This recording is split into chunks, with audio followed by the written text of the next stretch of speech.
คนป้องกันบ่ให้ฝนตกบ่ให้ฝนหัวจังซี่เลยพุ่นนั่นก็เป็นปล่องมานำเจ้าสหอมพักเฮ็ดใหม่ๆบ่ถ้าว่าเฮ็ดใหม่นี่กินได้บ่บ่ได้บ่สหอมคันเวลาไอ้แก้วจับขาเจ้านี่เจ้าสิปาใหม่แล้วเด้อ ก็ไม่เอาอย่าง ปาใหม่บ่หรือว่าบ่ได้หรือว่าได้ ได้ดิเวลาผู้บ่าวมาลงกอดก็ได้เนาะ อืม ได้โอ้ทุกคนชับนี้ถือว่าธรรมดาใช่ อ้ายคิดว่าคันว่ากลางคืนนี่ได้แต่ว่ากลางเว้นนี่บ่ได้ ได้คือกัน ได้คือกัน เล่นกันได้จับกองกันได้สิกอดนี่แต่ว่ากอดได้วะ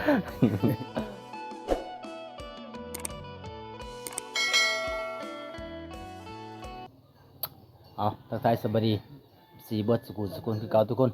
มื้อนี้กะบูมกะสิไปเยี่ยมยามเศร้าห้อมเพราะว่าดุนกะบ่ได้ไปเยี่ยมยามน้องเนาะมื้อนี้กะสิไปเยี่ยมยามน้องทุกคนว่าน้องสิอยู่เฮือนหรือบ่เพราะว่าตอนนี้บ่วงกะอยู่บ้านกะ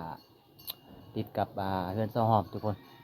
ตอนนี้กะบ่วงกะมาฮอดเฮือนเศร้าห้อมแล้วจังได๋ก็ฝากไปกดไลค์กดแชร์กดติดตามทุกคน นายอ่อนเจ้าหน่วย สบายดีคนสวย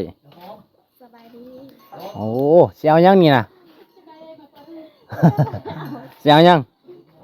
ไม่อ้อยบ่แดดบ่เจ้าน่ะโอ้ทุกคนเลยสิเอามักซิดาอยู่ไสมักซิดาสุกบ่ บุญสุก บ่เห็นสุกนะ เจาะเลยพึ่ง โอ้มันแดดแรงทุกคนมื้อนี้สาวหอมแต่งตัวงามจักสิไปไส ไปเที่ยว ไปเที่ยวว่ะ อ๋อไปเที่ยวบุญบ่ ไปเที่ยวกุ้ง บุญยัง สงเรือบ่ฮอดแล้วบ่สงเรือ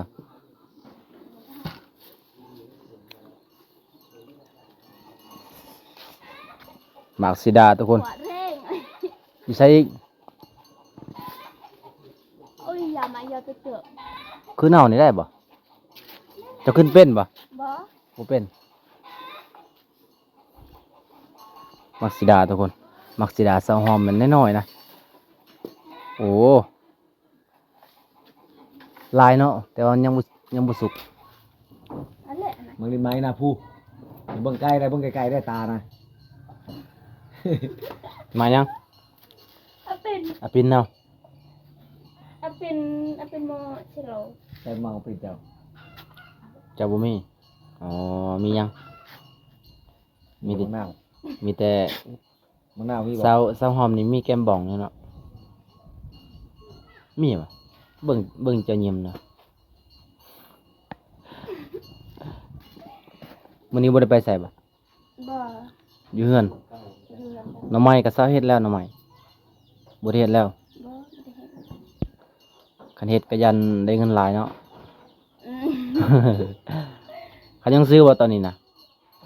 นี่ซื้อเขานี่ซื้อ โลเท่าใดเขาซื้อนะ 50 50,000เจ้าได้สิขายเท่าใดเจ้าโลเท่าใด 60 60,000อ๋อ สันเคยต่อเด้อโลละแสนเจ้าเด้อ เอาทุกคนมื้อนี้ไปเยี่ยมยามสาวหอมก็ประมาณส่ำนี้อีพ่ออีแม่เจ้าอยู่เฮือนบ่ขึ้นได้บ่อยู่เฮือนเจ้าได้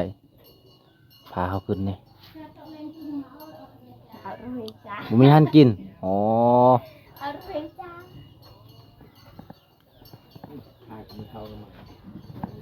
เจ้าเสียหยังสาวหอม สิมาเข้า มาเข้าอ๋อเข้าจะหมดบ่ ย่าง ก่อนสิมาก็ต้องเบิ่งเข้าก่อนเนาะอ๋อนี่ทุกคนไอ้เบิ่งคือแบบข้าวใหม่บ่ บ่ ข้าวเก่าคือเป็นสีแดงๆ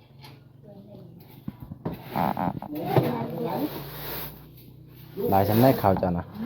โอ้อย่างละเดียวเนาะอย่างละเดียวทุกคนจะตำเองบ่คือว่ามันเป็นสีแดงๆอ๋อตำเองบ่ได้ซื้อเข้าของสีบ่คิดว่าเข้าของสี มีหุงซี อ่าบ่มีของสีโอ้ทุกคนเลยเป็นเสาหอมกับประมาณซ้ำนี่มะเขือนี่มะเขือให้ทุกคนมะเขือมะเผ็ดเสาหอมมีวัดจะกินสมเด้อันนี้ก็คือป้องกันทุกคนป้องกันบ่ให้ฝนตกบ่ให้ฝนหัวจังสีเลยปุ่นนั่นก็เป็นปล่อง เรียบร้อยมาเข้าหายปีกายนี่ทุกคนเบิ่ง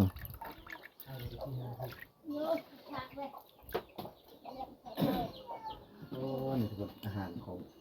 หอม บ่แม่นเจ้าสิกินส้มบ่ กินข้าว บ่แม่น กิน ช่วง ข้าว เจ้างามเนาะจะได้ชมงามบ้านได้ โอ้มะเขือลาย โอ้จับ บ่สะหอมคำเวลาไอ้แก้วจับขาเจ้านี่เจ้าสิปะไม้แล้วเด้อ ว่าไม่เอาหยัง ปะไม้บ่หรือว่าบ่ได้หรือว่าได้ ดิเวลาผู้บ่าวมาลงกอดก็ได้เนาะ อืม ได้เลยโอ้ทุกคนชับนี้ถือว่าธรรมดาใช่ อ้ายคิดว่าคันว่ากลางคืนนี่ได้ แต่ว่ากลางเว้นนี่บ่ได้ ได้คือกัน ได้คือกัน เว้นกัน อ๋อ ได้จับกล้องก็ได้สิกอดนี่แล้วว่ากอดได้วะ ยอกให้ชาวหอมอาย มันยังไปอยู่ถึงมอนะอาหารบ่ เราใส่หยังได้ตามแจวนะ จ้ะ ใส่เทียมน้ำ กำพงเอาก่อนกำพงไป ก้อยคือเจ้าจากล่ำเนาะอย่าว่าเคย มันยังใส่ผักเทียมอ๋อบ่แม่นกินส้มบ่ใส่ผักเทียม ใส่ผู้ชิไข่น้ำใส่อะไร ตำใส่หยังก็ใส่เนี่ยบ่เคยกิน ชื่ออยู่ใช้ชงนะบอกมันคือเป็นอันนั้น เนี่ยบ่เคยกินแล้วสิกิน ซื้ออยู่เมือง บ่ให้เจ้าตัดบอกมันเป็นอันนั้นบอก ขับไปได้ตาม งามเนาะ เท่าไหร่หั่นน่ะ งามเนาะทรงเจ้า เท่าไหร่ชงเจ้าน่ะชื่ออะไรราคาเท่าไหร่หั่นน่ะ สองแสนหกแสนเจ็ด เป็น70,000 ส่วนเสือหอมก็โลหนึง60,000 เด็ดต่อกันขายหยังเกาะขายหน่อไม้ กายหน่อไม้ ไข่หน่อไม้ โอ้ขายหน่อไม้น่ะได้ชมตัวหนึง อ่ะ จากโลหน่อไม้น่ะ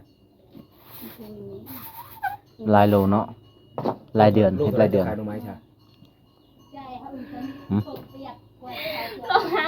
โล50 ว่า10,000กีบเกือบสิฮอดประมาณ4โล ปีเละบ่าย 4โลเกือบสิฮอดตอนนั้น100 บาทเด้เนาะโลละ100 บาทตอนนั้น60,000กีบ65 เกลือกระเมิดอ๋อเพื่อนน้องเกลือเมิดทุกคนเบิ่งนะ บ่มีเกลือบ่ น้องว่าบ่มีเกลือนะเบิ่งกระปุกเกลือนี่เกลือหมดเลยหมดเลยเป็นงูนี่เป็นงูกระเมิดเป็นงูย่างอยู่ อ๋อเกลือยังสำนันเกลือนะ ยังดูน้อยนึง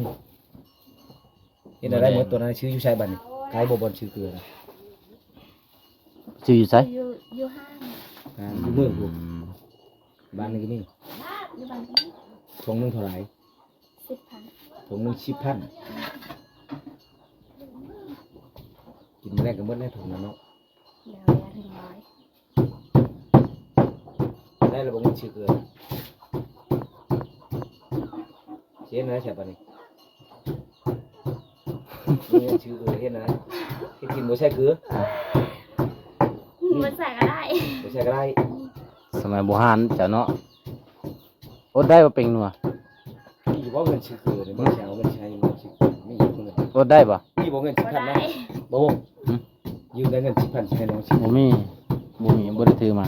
ฮะ บ่ได้ถือมา 10,000ดิ 10,000บ่ 10,000 อ๋อ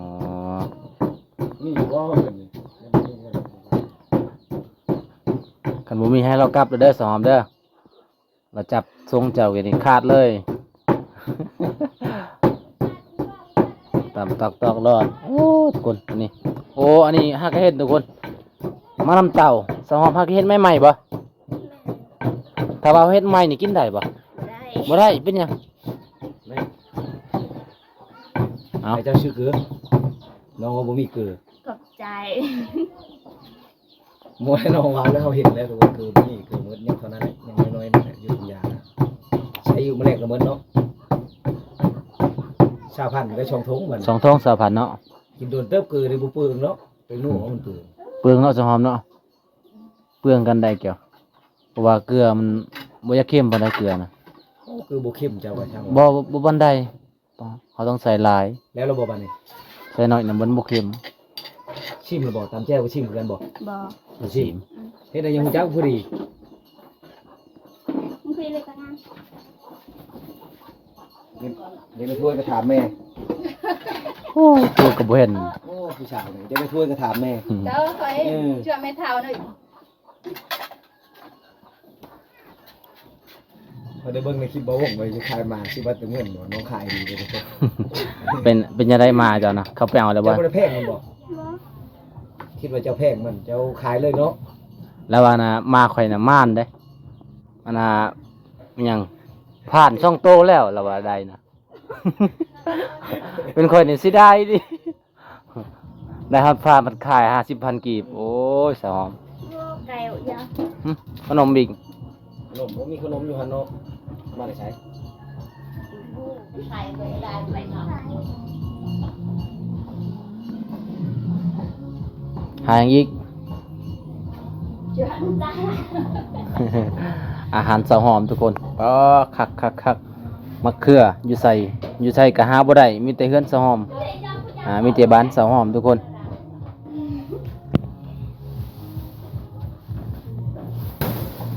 เอาสวยนะ จัดไปเอาเริ่มได้ มาเฮือนสาวหอมเทื่อใดบ่ทุกคนจะดีตลอดตอนรับเป็นอย่างดีเลย อันนี้แหละ ทางที่ เชิญเราชาวหอมหน่อย บ่มีอาหารกินก็มาต้อนรับ ชาติชาติหน้าทำพม่าได้ จากตัวใดคักเนาะเขา ผมเขาบ่ได้ล้นได้ บ่ล้นอีหลี เด็กผู้หญิงอายุ เขา มารับเราไป อันนี้เราสิไปล้างเลยโอ้มาทำก่อนนั่นนะ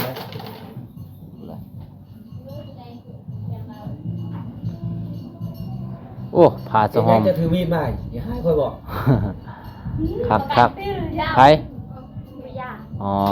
ผู้บ่าวเจ้าบ่ โมแมน บ่แม่นผู้ใด ให้ผู้บ่าวเจ้า อะไร ชงคนหรือไพ่รอค่อยก็บอกไพ่รอ ไปรับ ผู้ใด ไพ่ก็รอน่ะ ผู้ใดได้เมียก่อนผู้นั้นเลยเหรอเนาะ ผู้ใดรอน่ะถ้าแม่จะเลือกเจ้าสิเอาไพ่สองคนนี่เอาไพ่ บู๊ เลือกไผใจก็เจ็บ เลือกไผใจก็เจ็บ หรือพายใจเป็นเด็ก เจ้าลายใจ อ๋อ ลายใจแล้ว เนี่ย Làm บอก sao บอก em đó ลำคำใช่ไหมคือ เอ้า nó sẽ đông này mà là cái มันยังตำใส่อะนะ เนี่ยบอกตาว่าตำมะขามใช่มะคือไม่ใช่กับมะคือ ใช้มะเขือ กินกับข้าวบ่ hả หรือกินกับข้าว บ่แม่นกินส้มนี่แหละ đúng บ่เคยกินบ่ บ่ได้ mà đây xôm bên đây sẽ mà cửa โอ้ตำมะขามใช่มะคือ ừ. บ่เคย làm กิน làm canh แสดง เอาลอง ว่า มึงเชียวหอม เดี๋ยวก็เจล จะ ขี้ กินข้าวแล้วลองมึงเด้อ แสดงว่าเจ้าบ่เคยกินแหละจะจอยังตำกับอันนั้นน่ะมะตองน่ะมะเขือ มะขาม มะขาม mà hàm xe mắc tôm ตำใช่มะตองใช่ mắc tôm ใช่ xe ผักแห้ง phu ใช่ผักแห้งหน่อยหนึงใช่กระปู มันสิมียามนั้นมะขามเนาะ บ่มี บ่เชฟบ่เคยตำมันให้บอก บ่มันบ่มีมะขามยามมะตอง จิ้มแล้วบอกเขาน่ะตำมาแล้วจังหน่อยจะตำมะขามใช่กับมะเขือนะคือเขาว่าเขาจะกินแล้วว่า ไหนบอกอาสา nên là sợ xàm này màกินđủ nó นั่น em tới เจ้าสิตำยังนี่สะหอม ตำส้ม เมื่อกี้นี่มันเจ้าตำมะเขือกินกับข้าวอันนี้ตำส้มอ๋อเบิ่งโว้ทุกคนเบิ่งนี่สิเข้าห้องน้ำดุแท้แบบนี้ แน่นอนเลยแบบนี้ เห็นยังว่าจะตำมะขามหรือบ่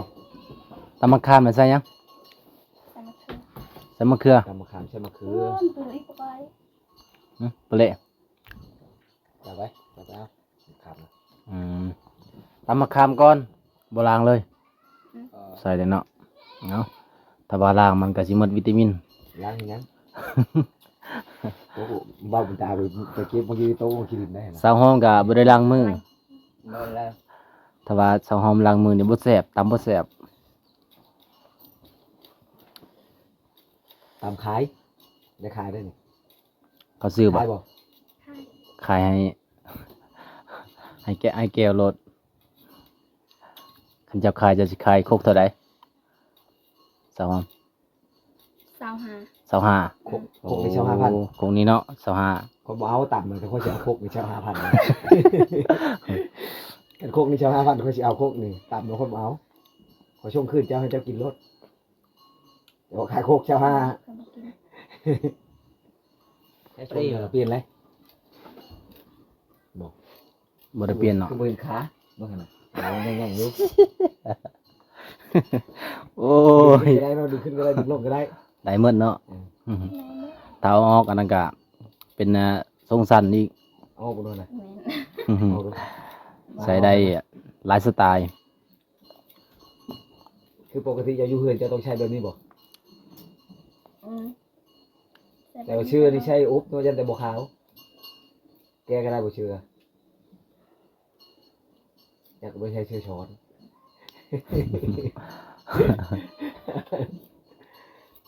ทำเวลานอนเด้ใส่บดเสื้อนะเสื้ออย่างเสื้อนอน ใช่ บ่ได้ใส่ส่วนหลายแถวนี้นะเขาบ่ได้สู้ใส่แบบสุดนอนดอกเขาใส่ชุดธรรมดานี่แหละแม่นบ่ซอง แม่น บ่มีบ่สุดนอนจ้ะนะ ชุดวันเกิด มีแต่นอนก็สุดธรรมดา พอแล้ว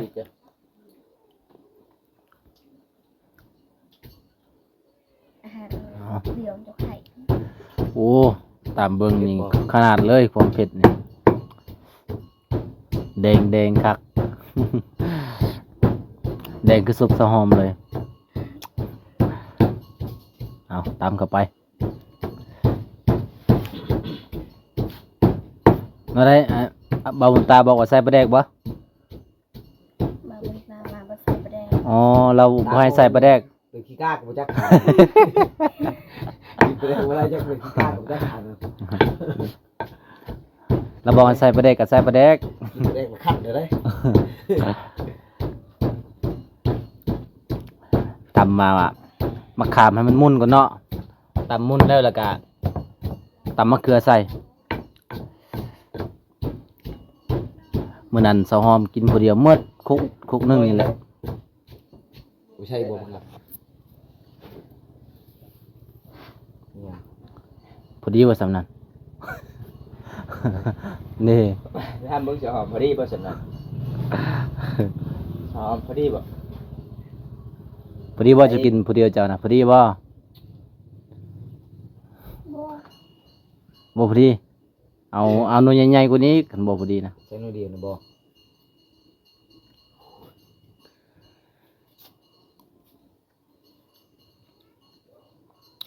ในมันก็บ่ออกดอกบ่ออกเลยนะ เบี่ยงไปเลย นี่คือบ่ออกเลย ดีเลย กินรสบ่ บ่อ ก็ อก ได้ บ่แม่นนี่นะ เป็นมักเป็นสติ๊กนะจงกล่องคือเจาะกล่าวเองก็สติ๊กเกลียบ มาให้เท่าไหร่จ้า ตูนแน่โดนเงิน โอ้ย เอาไว้ล่ะ กระจาดเย เรา อะไป หา ไหม เราบ่ให้วาว เคยกินเนาะ เคย ตัวแรกอย่าเจาะเลยไหน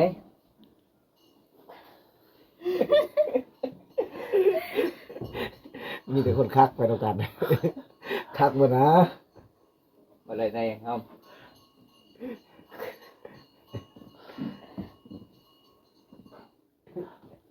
อ๋อหลังจากจะใส่ตัวสุกแล้วก็ใส่ตัวดิบอีกเนาะใส่ตัวนอนอีก หอมงูจะได้ลูก เอามันมานตอนใดอีก งูจะได้ลูก มานตอนในแก้วมาบ่ แม่นบ่สอง แม่ เรามาแล้วก็มาโลดงัวเจ้าเนาะออกลูกโลดโอ้ให้เรามาดุๆเด้อ จ้าก าเบียทางแปลงนะ เห็นขนาดไหนว่าสิมาดูน้อยๆนี่เห็นว่าในคลิปเวลาเขาไปตัดเนี่ยกินปูโผล่ดูในสมบูรณ์ โอ้เกลือจะบ่มีบ่น้อง แรกเลยจ้ะ บ่มีบ่เกลือจะสำนั้น สีคองเนาะ บ้านแล้ว เบิดแล้วบ่ได้ซื้อเนาะ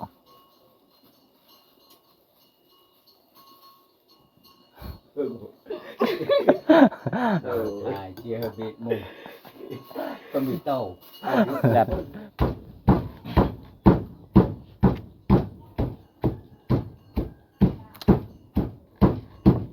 ตำยังไงเขาตำมะเขือหรือตำมะขามบ่เนี่ยฮะตำมะขามเนาะ ปิ้ล ตำมะเขือ ตำมะขามใส่มะเขือ นี่ว่าตำมะเขือใช่มะขามตำมะขามใช่มะเขือตำรวมเป็นยังไงเนี่ย